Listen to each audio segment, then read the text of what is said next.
terima kasih banyak. Sebenarnya tidak pantas saya di sini nih, karena ada yang lebih alim di sini. Sembari menunggu sholat jamaah Isya, marilah kita untuk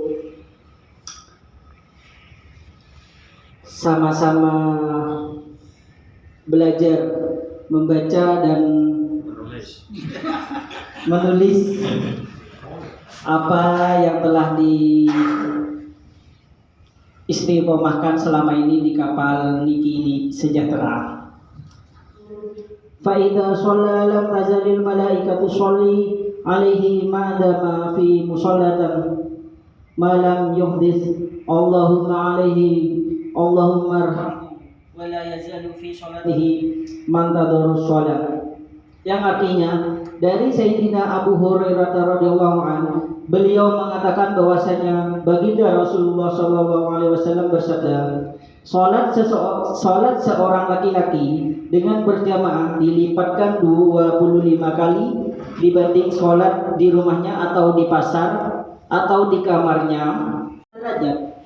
Sedangkan jikalau salat 5 waktu ini senantiasa berjamaah, maka tinggal mengkalikan 27 dikali 5 seperti itu ya. Biro asli. Berapa? Biro. Asli biro Pak Ustaz. Saya hitung dulu ya. Ada kalkulator enggak? Dan juga ada keutamaan bagi orang yang sholat berjamaah ini. Misalnya pada penjelasan di hadis ini dijelaskan, jika seseorang itu telah keluar dari rumahnya ataupun telah keluar dari kamar kita masing-masing untuk ambil wudhu, senantiasa untuk sholat jamaah, tidak ada tujuan lain dan sebagainya, itu di sini ditinggikan 1 derajat, diberikan derajat lagi oleh Allah Subhanahu wa Ta'ala di dalam hadis ini. Dan juga selama dia masih berada di dalam masjid atau berada di dalam mushola, dia itu akan selalu didoakan oleh para malaikat, yang doanya yaitu Allahumma sholli alaihi Allahumma arhamhu wa la yuzalu fi sholati man tadarras sholah. Ya Allah, ampunilah dia, ampunilah ya Allah, rahmatilah dia, dan terus menerus mendapatkan pahala sholat selama menunggu sholat yang selanjutnya. Jadi apa yang kita kerjakan saat ini adalah mungkin malaikat saat ini sedang mendoakan kita seperti itu, sebagaimana disebutkan dalam hadis ini seperti itu. Amin. Ya, semoga senantiasa kita terus kembali meningkatkan keimanan kita, mengupgrade setiap saat seperti itu. Meskipun keimanan kita kadang seperti ombak, kadang terombang-ambing, kadang naik, kadang pasang surut dan lain sebagainya, senantiasa kita harus tetap mengingat bahwasanya kita di sini ya sama-sama untuk meningkatkan diri, bertawakal kepada Allah. Ini juga mengingatkan pada saya pribadi seperti itu, bahwasanya saya juga sebenarnya tidak pantas untuk berada di sini. Ya, anggaplah kita ini sekarang saling belajar, saling sharing. Jadi saya tidak mau dengan seperti ini malah saya menggurui panjenengan sedoyo kan. Maaf kalau bahasanya campuran gitu seperti itu. Kemudian ada juga disebutkan suatu ketika baginda Rasulullah SAW memberi penjelasan yang harus kita pikirkan, berapa banyak pahala sholat berjamaah dan bagaimana kebaikan yang dilipat gandakan. Dengan bersabda, barang siapa keluar dari rumahnya dengan wudhu yang sempurna, dengan hanya niat sholat berjamaah di masjid, maka setiap langkahnya akan menambah 1 kebaikan dan juga menghapus 1 dosa. Jadi langkah kita dari musola sampai dari kamar sampai ke musola itu senantiasa menambah 1 kebaikan dan menambah dan menghapus 1 dosa. Jadi ini suatu keuntungan bagi yang kamarnya ada di atas gitu. Kan lebih banyak langkahnya kan seperti itu ya. Berarti tapi yang tarik ngomong kadin saya. Misalnya sing kamare cangkel berarti muter. Boleh. Muter Tagaluan sih ya. Kan dulu pernah ada cerita.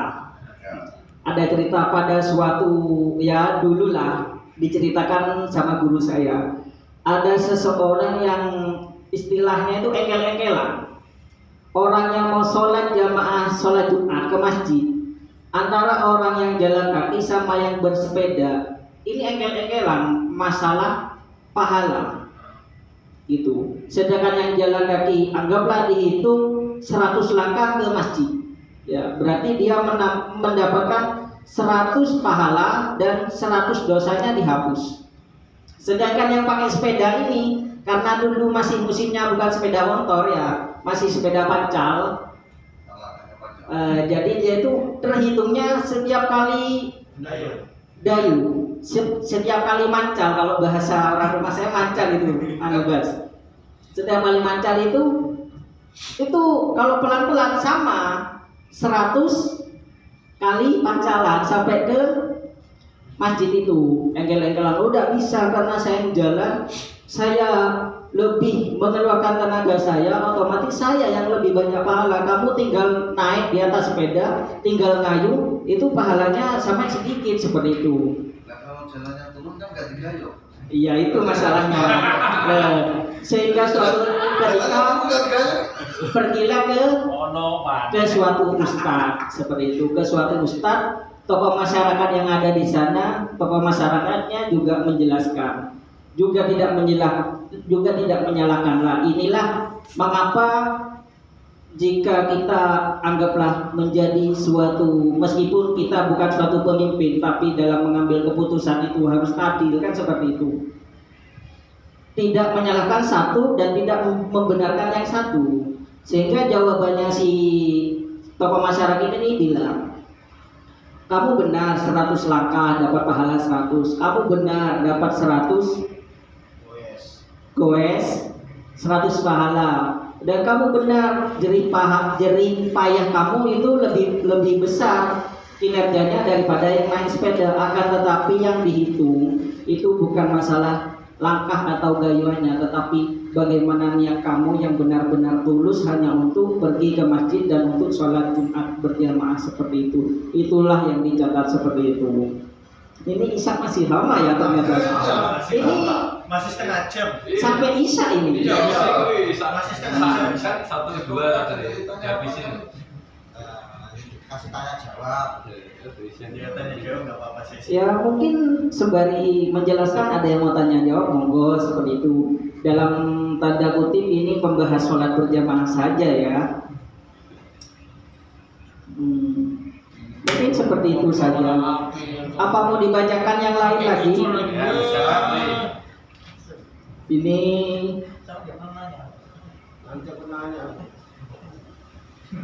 mungkin mau ada yang ditanyakan, monggo. Monggo. Mau ceramah yang terakhir nih. Mau gantian dia, kloter kedua. Gus Miftah, sekarang Gus Miftah. Ini juga mengingatkan kepada saya karena kurangnya untuk sholat berjamaah ya. Karena kadang kalau malas itu saya juga sholat di kamar gitu. Kalau ingat, kalau nggak tidur. Selanjutnya dibacakan, ini ada juga tambahan ya, dari Syekh Muhammad bin Sam'ah rahmatullahi alaih, seorang ulama masyhur, murid Imam Muhammad bin Imam Abu Yusuf rahmatullahi alaihi, meninggal pada usia 103 tahun. Di usia tua beliau, ia masih mampu sholat 200 rakaat setiap hari. Ia bahkan berkata, selama 40 tahun saya tidak pernah tertinggal dari takbiratul ula bersama imam kecuali satu kali, yaitu ketika ibuku wafat. Karena kesibukan tersebut saya tertinggal takbiratul ula. Ia juga berkata, suatu ketika saya tertinggal sholat berjamaah. Untuk menebus pahala sholat berjamaah 25 derajat, saya sholat 25 kali. Kemudian di dalam tidur saya bermimpi ada seseorang yang berkata kepada saya, wahai Muhammad, kamu telah mengerjakan sholat 25 kali, tetapi bagaimana dengan amin malaikat yang hanya bisa kamu dapatkan dengan sholat berjamaah? Maksudnya amin malaikat di sini itu dikutip dari kitab Fawaid Al-Bahiyah. adalah sebagaimana yang telah dijelaskan dalam banyak hadis bahwasanya imam selesai membaca Al-Fatihah lalu membaca amin waladhdallin amin, kan seperti itu biasanya ya. Maka para malaikat itu juga ikut mengamininya. Kemudian jika seseorang makmum membaca amin bersamaan dengan amin para malaikat, Allah Subhanahu wa taala akan mengampuni seluruh dosanya yang lalu. Mimpi tersebut mengisyaratkan tentang hadis bahwasanya mengatakan bahwasanya kisah di atas menunjukkan pahala sholat berjamaah tidak dapat dikalahkan oleh pahala-pahala sholat sendirian. Bahkan di sini ketinggalan satu kali sholat berjamaah, beliau Syekh Muhammad ini menggantinya dengan sholat 25 kali. Itu tidak sebanding dengan apa yang diberikan pahala oleh sholat berjamaah. Jadi betapa dahsyatnya pahala sholat berjamaah ini. Jadi ya alhamdulillah diniki sejahtera masih diberikan bisa untuk mengadakan sholat berjamaah. Semoga tetap istiqomah ke depannya. Tidak hanya sholat maghrib tapi isya, subuh, zuhur, asar tetap diadakan sholat berjamaah ya. Ya Ustaz. Ya. Pertanyaan. Boleh, monggo kalau ada pertanyaan. Ya kita kan mau sholat sama ke musola atau masjid. Setelah sampai kita di sini sudah ditinggal, terus pahalanya gimana? Kita sholat sendiri. Seperti itu ya. Di sini kok. Di sini tak boleh ini. Enak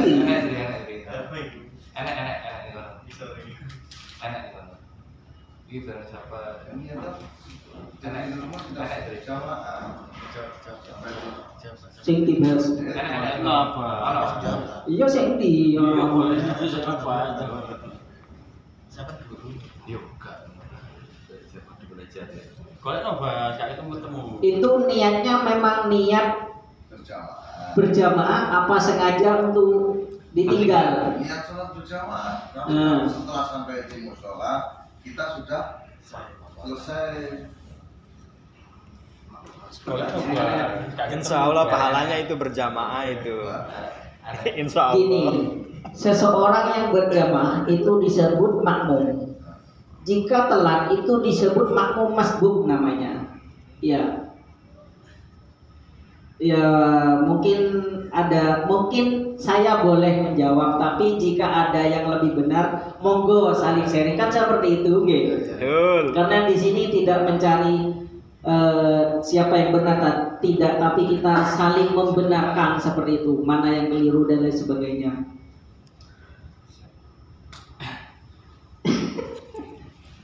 Kita mau pulang juga kok. Dengan karena nangis saya.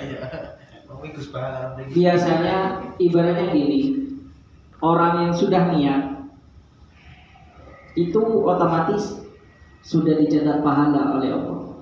Barang siapa yang berniat kebaikan, maka dia langsung dicatat kebaikannya. Meskipun cuma niat, dia belum melakukan. Seperti itu. Beda halnya dengan niat kejelekan. Barang siapa yang niat kejelekan, meskipun hanya niat, itu belum tercatat. Pak Warno ya.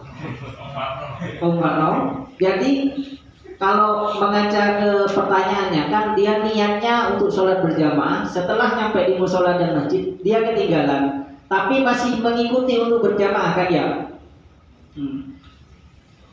Kita bahas pertama dari niat. Seseorang yang berniat kebaikan, innamal a'malu binniyat. Setiap sesuatu itu tergantung dari niatnya. Kalau sudah niat untuk sholat berjamaah, maka malaikat otomatis akan mencatat pahala berjamaah bagi dia. Baik dia melakukan atau tidak melakukan, dia sudah tercatat pahala berjamaah. Apalagi dia sampai ke masjid, meskipun dia tertinggal, tapi kan dia masih mengikuti jamaah yang ada di masjid tersebut. Seperti itu, kemungkinan seperti itu. Jika ada yang lebih mengetahui penjelasannya juga dengan hadisnya, monggo seperti itu. Karena di sini tidak dijelaskan untuk sholat ketinggalan atau dapat separuh gitu. Tapi di sini seseorang yang sholat berjamaah itu dilipat gandakan 25 kali seperti itu. Berarti meskipun dia ketinggalan, kan dia disebut makmum masbuk, otomatis dia itu masih ikut berjamaah. Kemungkinan dia juga ikut dilipat gandakan 25. Karena kalkulasi pahala itu bukan kalkulasinya manusia, Om Warno. Kalau manusia kan ibaratnya gini, ikut acara seperti itu, dapat fee 200.000 kalau datang dari awal. Kalau datang separuh ya mungkin bisa dinego dapat 100.000 kan, seperti itu. Seperti itu. Mungkin ada penjelasan yang lebih ngena gitu, atau mungkin ada yang mau bertanya lagi, monggo. Mumpung sebelum saya berpindah tempat ke pengajian yang lain ya.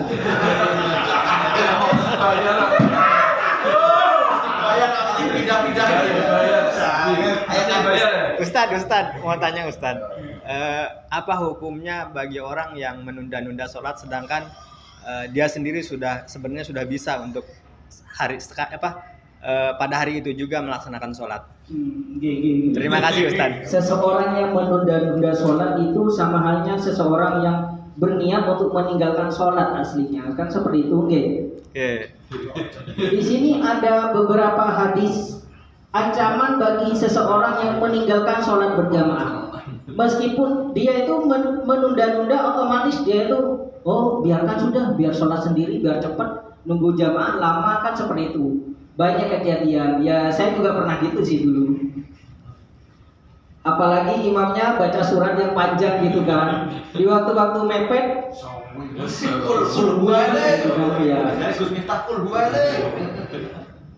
An Ibni Abbas radhiyallahu anhu qala Rasulullah sallallahu alaihi wasallam, man sami'an nida falam yamna'hu min ittiba'ihi udhr. Qalu wa mal udhr? Qala khaufun aw marad lam tuqbal minhu shalah allati shalla. Dari Sayyidina Ibnu Abbas radhiyallahu anhu, ia mengatakan bahwasanya baginda Rasulullah sallallahu alaihi wasallam, barang siapa mendengar adzan dan tidak memenuhinya tanpa udzur, maka sholat yang dikerjakannya tidak akan diterima. Para sahabat kemudian bertanya, apa itu udzur? Apa yang dimaksudkan udzur? Beliau Nabi Muhammad menjawab, satu yaitu takut, kemudian sakit, seperti itu. Jadi menunda-nunda sholat itu di sini malah dipertegas dari hadis Nabi. Seseorang itu jika ia akan sholat kemudian ditunda-tunda, sekalipun dia sholat, maka sholatnya tidak akan diterima, seperti itu. Mari kita simak baik-baik penjelasannya ya. Maksud tidak diterima sholatnya ialah ia tidak mendapatkan pahala dan anugerah dari sholatnya, meskipun kewajibannya telah tertunaikan dan menggugurkan kewajiban. Maka inilah hadis-hadis yang lafaznya la sholata, yang artinya tidak ada sholat bagi dia, seperti itu. Artinya sama halnya dengan kita berpuasa, Panis. Berpuasa itu menahan hawa nafsu. Maksudnya hawa nafsu bukan hanya haus dan lapar, kan juga dari mata, dari telinga dan lain sebagainya sudah. Jika kita hanya mengandalkan haus dan lapar, benar kita menggugurkan kewajiban berpuasa, tapi kita tidak mendapatkan kenikmatan dan pahala puasa. Diibaratkan seperti itu. Karena di sini penjelasannya berbeda-beda. Jika menurut madhab Hanafi itu sholatnya tetap sah, tetapi mereka berdosa karena meninggalkan perintah berjamaah, seperti itu. Jadi seseorang memang harus disegerakan untuk sholat, seperti itu. Jika sudah mendengar adzan, ya bagaimana segala kesibukannya ditinggalkan, seperti itu. Ya ini juga mengingatkan pada diri saya sendiri terutama ya. Jadi nanti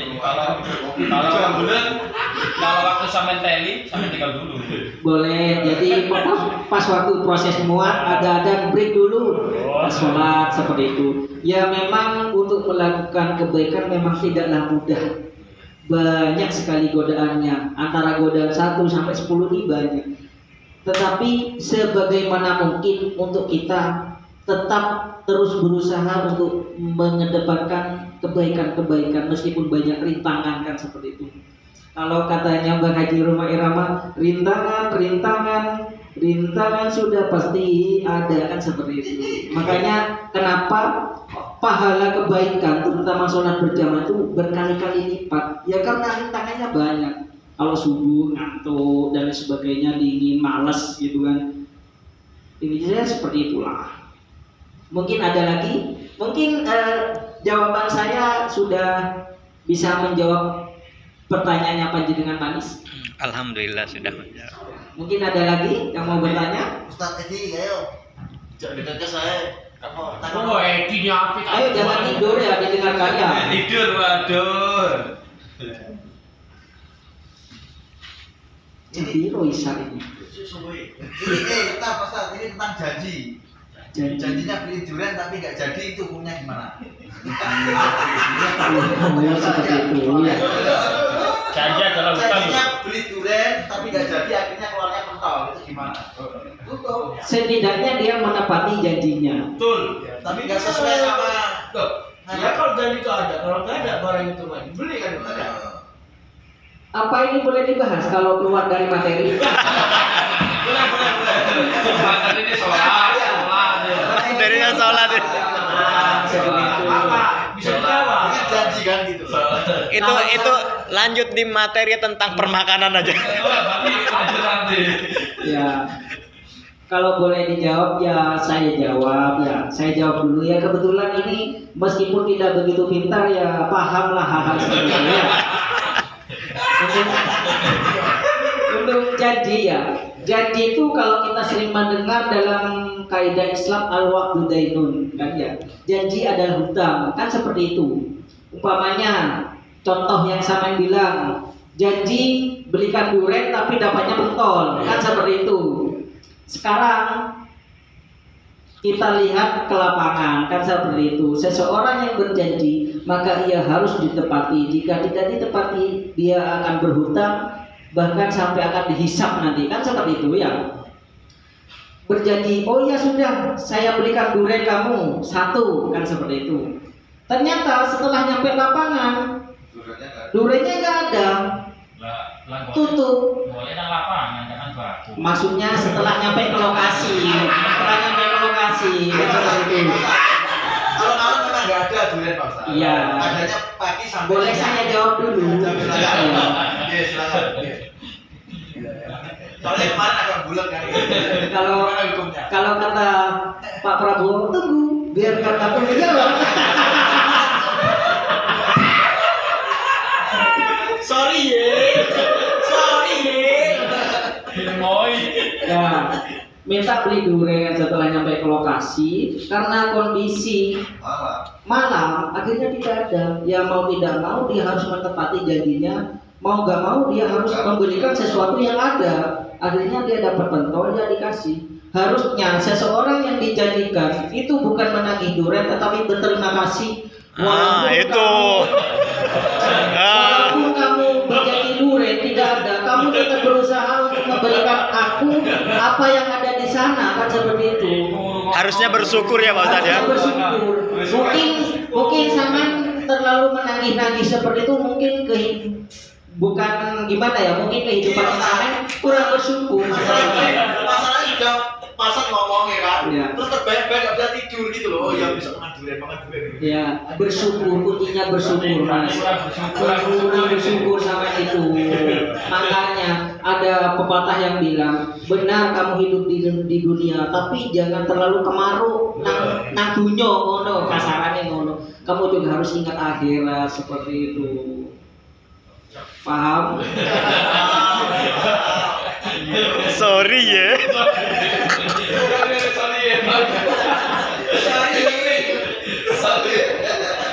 Iki dilanjut dah, enggak? Mas jam 7 bisa, jam 7 pas. Ayo yang kasih pertanyaan yang lain atau yang lain yang belum Mungkin ada yang bertanya, mungkin Masnya mau bertanya. Gus Bang, bertanya.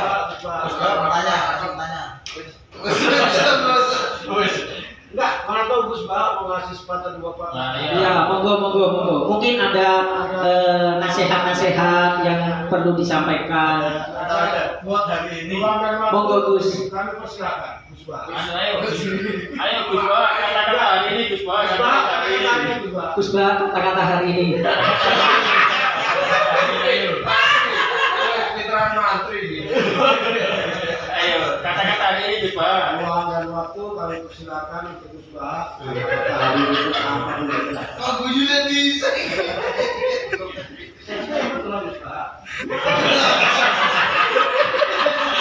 Majrun wayai Ibrahim Miftah.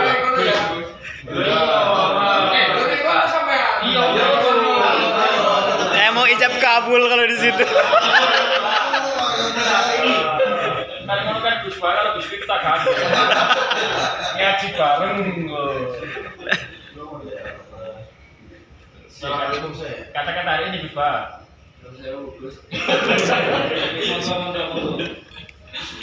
Mohon izin semuanya nih. Assalamualaikum warahmatullahi wabarakatuh. Waalaikumsalam warahmatullahi wabarakatuh.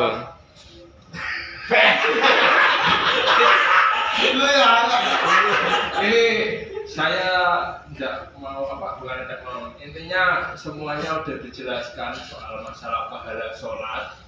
Saya cuma ingin menekankan yang penting itu sholat.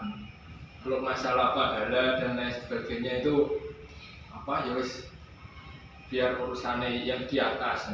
Yang penting kita wayai sholat ya sholat kan. Jadi apa? Jadi apa plok. Jadi yang penting sholat, wayai dengar adzan ya wis sholat, berangkat sholat berjamaah, yang terus. Mungkin ada yang ditanyakan Pak Edi yang jelas ini.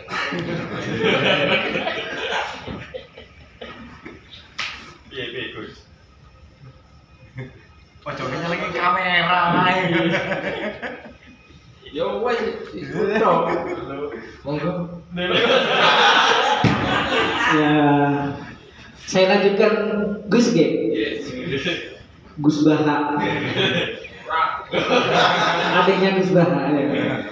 Jadi kata Gus Baha 2 barusan, meskipun kita itu tidak dituntut untuk yang penting gini pahalanya gini, yang penting sama sholat itu wis alhamdulillah kan konten gitu.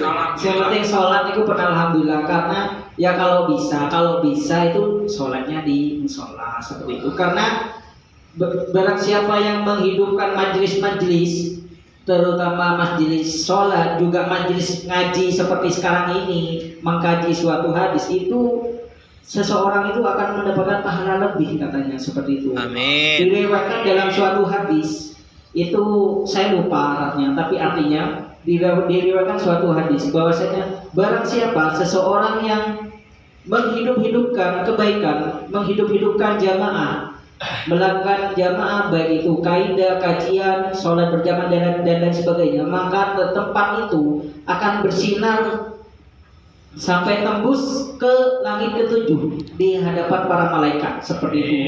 Jadi ya bismillah dengan kita menghidupkan malam-malam seperti sekarang ini untuk kajianmu, ya kita berharap kita selalu mendapatkan ridha Allah dan selalu diampuni kita dari dosa, terutama kita juga diselamatkan oleh Allah Subhanahu wa taala, karena dengan bersinarnya di mana kita melakukan kajian itu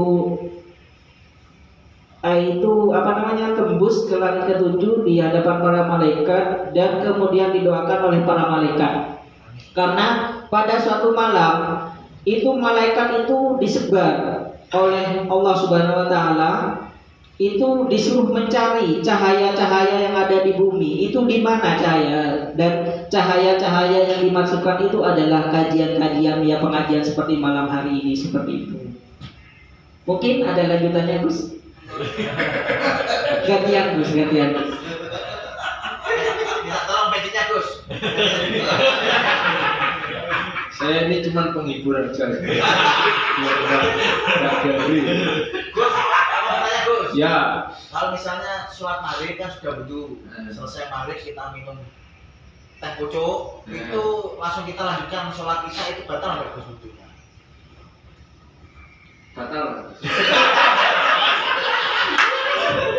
Minta tolong komunikasi sama Gus. Itu kan minum ya Mas. Setelah Ada rasanya teh pucuk, ada rasanya. Itu membatalkan wudu apa enggak?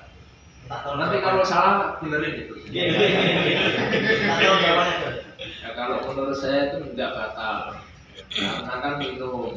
Kecuali kalau kita kena najis seperti kena telek, kalau enggak kentut atau bagaimana kencing, itu harus wudu lagi. Ribut Gus. Aku cuma takut dihukum-hukum ini lagi. Jawabannya dari Gus Bahak G seperti itu. Akan tetapi jika masalah kita meminum sesuatu yang berasa, itu hukumnya tidak batal. Kalau bagi madhab Syafi'i, seperti yang kita anut, sampai menganut madhab apa Mas?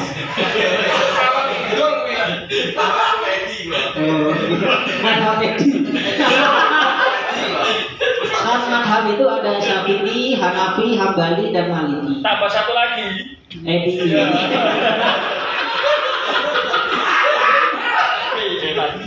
Kalau di madhab Syafi'i itu madhab yang banyak toleransi.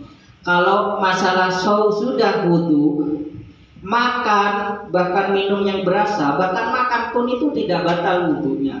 Akan tetapi disunahkan setelah itu pas waktu mau sholat itu berkumur terlebih dahulu. Mengapa di dalam sunnah wudu itu ada berkumur? Ya, untuk menghindari masih ada sisa-sisa rasa di sana. Tidak batal wudunya kalau cuma makan dan minum seperti itu. Kecuali sama menganut kalau nggak salah madhab Hanafi. Madhab Hanafi itu setelah ambil wudu jenengan makan minum itu bisa batal, bisa seperti itu. Kan beda madhab, sudah beda penafsiran. Saya tidak memahami sudah seperti itu. Kalau madhab Edi. Kalau madhab Edi, Imam Edi. Madhab Imam Edi gimana? kalau madhab Imam Edi, kalau masih rokoknya masih sempurna sama Jisamsu masih halal. Aku tanya Gus. Mungkin seperti itu. Loh, jangan tanya. Ya apa mau?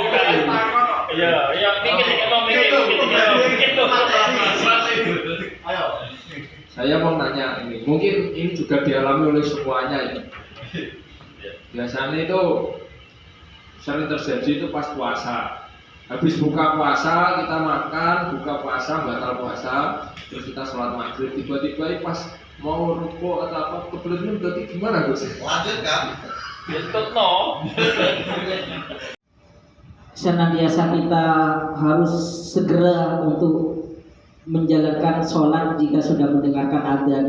Meskipun itu tidak sholat berjamaah, setidaknya kita tetap ada niat untuk menyegerakan sholat, kan seperti itu.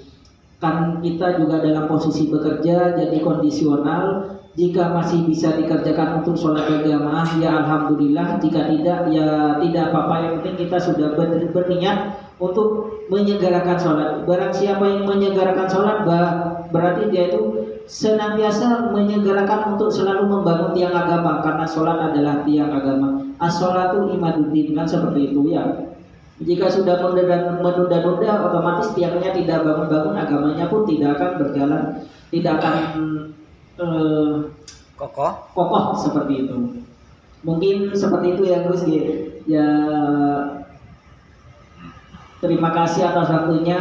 Mohon maaf jika ada kekeliruan baik dari perilaku, kata dan lain sebagainya. Mohon maaf dengan sangat, karena kami pribadi pun bukan orang yang alim, bukan orang yang soleh. Kita di sini sama-sama belajar seperti itu. Wallahu a'lam bishawab. Wassalamualaikum warahmatullahi wabarakatuh. Waalaikumsalam warahmatullahi wabarakatuh.